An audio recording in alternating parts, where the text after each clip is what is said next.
JR classes के और एक वीडियो में आप सबका फिर से स्वागत है। आज हम करेंगे इतिहास का सफर। उससे पहले चैनल को सब्सक्राइब कीजिए, बगल के बेल आइकन को ऑन कर दीजिए ताकि मेरे नए नए वीडियो आप तक सबसे पहले पहुंच जाए। तो चलिए शुरू करते हैं आज का सफर।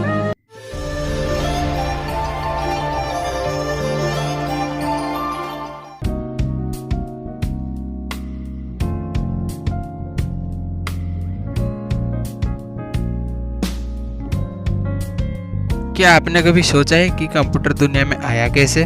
उस वक्त ऐसा क्या हुआ जो कि वैज्ञानिकों को कंप्यूटर के बारे में सोचने के लिए मजबूर कर दिया? और क्या आपको यह पता है कि दुनिया का पहला डिजिटल कंप्यूटर कौन सा था? ऐसे ही सारे सवालों का जवाब के लिए इस वीडियो को आखिर तक देखिए। तो चलिए शुरू करते हैं काउंटडाउन। 3, 2, 1। तो 20वीं सदी, जिसे मशीनों का जमाना भी कहा जाता है, उस सदी के आखिरी में कंप्यूटर का आविष्कार हुआ था। तो पहले जब कंप्यूटर का आविष्कार हुआ था वो सिर्फ मैथमेटिकल कैलकुलेशन के लिए ही हुआ था। चलिए शुरुआत से शुरू करते हैं। जबकि नंबर का आविष्कार भी नहीं हुआ था, तब अपने भेड़ बकरियों को गिनने के लिए इंसान पत्थरों का मदद लेता था। तो धीरे धीरे उसके बाद नंबर का आविष्कार हुआ। तो जब नंबर निकल गया तो नंबर को गिनने के लिए वो मशीनें आविष्कार करने लगा। तो यही सब आविष्कारों की सूची में कंप्यूटर सबसे आखिर में आता है। तो कंप्यूटर के आविष्कार से पहले ऐसे भी कई मशीनों का आविष्कार हुआ जो कि कंप्यूटर के आविष्कार में महत्वपूर्ण भूमिका निभाते हैं। तो चलिए थोड़ा उनके बारे में भी जान लेते हैं। तो उस सूची में सबसे पहला नंबर आता है अबाकस का। तो जैसे कि आप सब पिक्चर में देख रहे हैं, इसे बोलते हैं अबाकस। अबाकस का फुल फॉर्म है abundant bits addition and calculation utility system. Abacus का आविष्कार आज से करीब 2000 साल पहले प्राचीन ग्रीक के लोगों के द्वारा हुआ था। अबाकस दुनिया का पहला कैलकुलेटर था जो कि लकड़ी के फ्रेम और रॉड के मदद से बनाया गया था। लकड़ी के फ्रेम में रॉड अटैच किया गया था और रॉड के बीच में बहुत सारे मालाएं यानी कि बीट्स होते थे। तो गिनती करते वक्त उन्हीं मालाओं को इधर उधर करके गिनती किया जाता था। तो अबाकस के निचले हिस्से को अर्थ और ऊपर के हिस्से को हेवन बोलते थे। हर माले की कीमत अर्थ की तरफ 1 होता था और हेवन की तरफ 10 होता था। ये अबाकस को यूज करके सिंपल एडिशन और सब्ट्रैक्शन किया जा सकता था। फिर उसके बाद आता है नापियर्स बोन, जो कि 1617 में जॉन नापियर नाम के वैज्ञानिक के द्वारा हुआ था। उन्होंने अबाकस को थोड़ा और बेहतर बना के नापियर्स बोन का आविष्कार किया। नापियर्स बोन में 11 रॉड होते थे। उन्हीं 11 रॉडों के निचले हिस्से एकदम हड्डियों की तरह कर्व होते थे जिसमें कि डिजिट्स होते थे और उस डिजिट्स को साइड बाय साइड करके कैलकुलेशन किया जाता था। इस मशीन के मदद से बड़े बड़े नंबर्स का भी प्रोडक्ट और क्वोशंट निकल जाता था। फिर आता है पास्कल्स एडिंग मशीन। पिक्चर में आप देख सकते हैं, यह है पास्कल्स एडिंग मशीन। तो सन 1642 में ब्लासे पास्कल नाम का एक फ्रेंच मैथमेटिशियन थे जिन्होंने की पास्कल एडिंग मशीन का आविष्कार किया था। और इस मशीन के मदद से होल नंबर्स का एडिशन और सब्ट्रैक्शन भी हो सकता था। फिर आता है लेइबिन्ज कैलकुलेटिंग मशीन। सन 1671 में गॉटफ्राइड लेइबिन्ज नाम का एक जर्मन मैथमेटिशियन ने इस मशीन का आविष्कार किया था। यह मशीन एडिशन सब्ट्रैक्शन के साथ मल्टीप्लिकेशन और डिवीजन भी कर सकता था। यह मशीन पास्कल एडिंग मशीन का और बेहतरीन रूप था। यह मशीन डायलिंग व्हील टेक्निक के ऊपर आधारित था। फिर आता है जैक्वार्ट्स कार्ड। जैसे कि आप पिक्चर में देख सकते हैं, यह है जैक्वार्ट्स कार्ड। यह किसी भी तरह का कैलकुलेशन नहीं करता था, लेकिन यह एक वेबिंग मशीन था जिसमें पंच होल के मदद से कार्ड में पंच करके उसका एक पैटर्न बनाया गया था। यहीं से ही शुरू हुआ हमारा binary mode of work. Jacquard's card को जोसेफ मैरी जैक्वार्ड नाम के वैज्ञानिक ने बनाया था।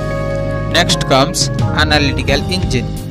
सन 1883 में इंग्लैंड के कैम्ब्रिज यूनिवर्सिटी का मैथमेटिक्स का प्रोफेसर चार्ल्स बेबेज, उन्होंने डिफरेंस इंजन, जो पिक्चर में आप देख सकते हैं वो है डिफरेंस इंजन, इसका आविष्कार किया। यह मशीन एडिशन, सब्ट्रैक्शन, मल्टीप्लिकेशन और डिवीजन के साथ साथ स्क्वायर रूट कैलकुलेशन भी कर सकता था। बाद में उन्होंने डिफरेंस इंजन को पंच कार्ड के टेक्निक के साथ मिलाकर एक और मशीन बनाने का सोचा जिसका नाम था एनालिटिकल इंजन। जो कि ऑटोमेटिक चल सकता था और डाटा को रिमेम्बर कर सकता था। लेकिन उस वक्त पर्याप्त टेक्नोलॉजी ना होने की वजह से उन्होंने एनालिटिकल इंजन को बना नहीं सका। लेकिन उनका एनालिटिकल इंजन का कॉन्सेप्ट आज भी डिजिटल कंप्यूटर्स में यूज होता है, इसलिए चार्ल्स बेबेज को फादर ऑफ कंप्यूटर भी बोलते हैं। एलन मैथेसन ट्यूरिंग नाम का एक वैज्ञानिक, उन्होंने एक ढांचा तैयार किया जिसका नाम उन्होंने ट्यूरिंग मशीन दिया। वही ट्यूरिंग मशीन आगे चलकर असली कंप्यूटर बनाने में बहुत मददगार साबित हुआ।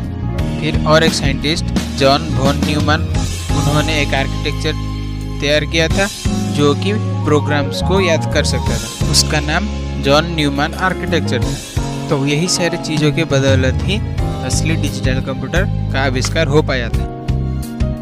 तो नेक्स्ट आता है मार्क वन। पिक्चर में आप देख सकते हैं, ये है मार्क वन। इसे हार्वर्ड यूनिवर्सिटी के एक प्रोफेसर हार्वर्ड आइकेन ने IBM यानी कि इंटरनेशनल बिजनेस मशीन कॉरपोरेशन की मदद से 7 साल में बनाया था। जी बिल्कुल, इसे बनने में 7 साल लग गए थे। मार्क वन को ASCC भी बोलते हैं। ASCC का मतलब ऑटोमेटिक सीक्वेंस कंट्रोल्ड कैलकुलेटर। ये हर तरह का मैथमेटिकल कैलकुलेशन कर सकता था। Next comes ABC। पिक्चर में देख सकते हैं, इस कंप्यूटर का नाम है ABC। ABC stands for autonomous berry computer, जिसका आविष्कार जॉन विंसेंट ऑटोनोमस और क्लिफ हेडबेरी नाम के 2 वैज्ञानिकों के द्वारा हुआ था। ABC कंप्यूटर बुलियन अलजेब्रा के ऊपर आधारित था। बुलियन अलजेब्रा दरअसल अलजेब्रा का ही एक हिस्सा होता है, इसलिए ABC कंप्यूटर मैथमेटिकल इक्वेशन को बड़ी आसानी से भी सॉल्व कर सकता था। तो अब आता है दुनिया का सबसे पहला डिजिटल कंप्यूटर। तो उससे पहले अगर अब तक ये वीडियो आपको अच्छा लग रहा है तो वीडियो को लाइक कीजिए, कमेंट कीजिए, शेयर कीजिए। अगर अभी तक इस चैनल को सब्सक्राइब नहीं किया तो जल्द से जल्द सब्सक्राइब कर लीजिए। तो चलिए शुरू करते हैं। तो दुनिया का सबसे पहला डिजिटल कंप्यूटर है ENIAC। जी हाँ, पिक्चर में आप देख सकते हैं, ये है ENIAC। ENIAC stands for electronic numerical integrator and calculator. ये वाला दुनिया का सबसे पहला इलेक्ट्रॉनिक कंप्यूटर था जो कि USA के पेंसिल्वेनिया में 1946 को, जो कि प्रोफेसर J. प्रॉस्पर इकार्ट और प्रोफेसर जॉन W. माउचली के द्वारा बनाया गया था। ENIAC कंप्यूटर के फर्स्ट जनरेशन में आता है। तो जनरेशन ऑफ कंप्यूटर के बारे में मैं अगले वीडियो में बताऊंगा।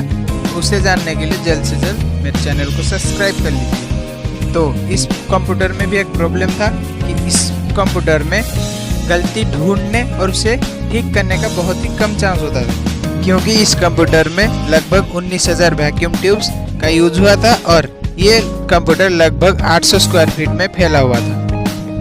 तो आज के लिए इतना।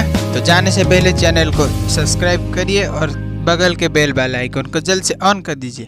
और अगर आपको ये वीडियो अच्छा लगा तो वीडियो को ज़्यादा से ज़्यादा शेयर कीजिए, वीडियो में ज़्यादा से ज़्यादा कमेंट कीजिए और वीडियो को लाइक कर दीजिए। अगर वीडियो में दिखाया गया प्रेजेंटेशन आपको चाहिए तो मैंने डिस्क्रिप्शन में लिंक दे दिया है, उस लिंक में जाकर आप उसे डाउनलोड कर सकते हैं। तो फिर मिलते हैं और एक मज़ेदार टॉपिक के साथ। Till then stay home stay safe.